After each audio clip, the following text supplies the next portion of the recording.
Фондовият пазар не е създаден за трейдъри. Той е създаден за риск. В миналото големите проекти са били опасни, кораби са потъвали, товари са се губели, цели състояния са изчезвали.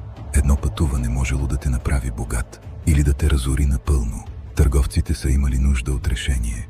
Вместо един човек да финансира пътуването, много хора са споделяли разхода и риска. Те не са давали заеми, те са купували собственост. В началото на 17 век се появяват акциите, за да финансират световната търговия. Инвеститорите получавали право върху бъдещи печалби, не гаранция. Тези акции можели да бъдат продадени още преди пътуването да приключи. Рискът станал прехвърляем.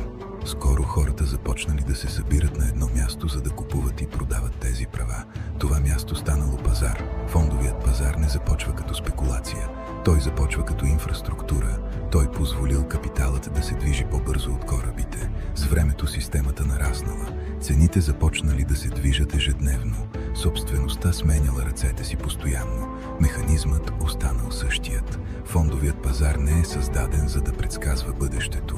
Той е създаден за да разпределя риска и да ускорява растежа.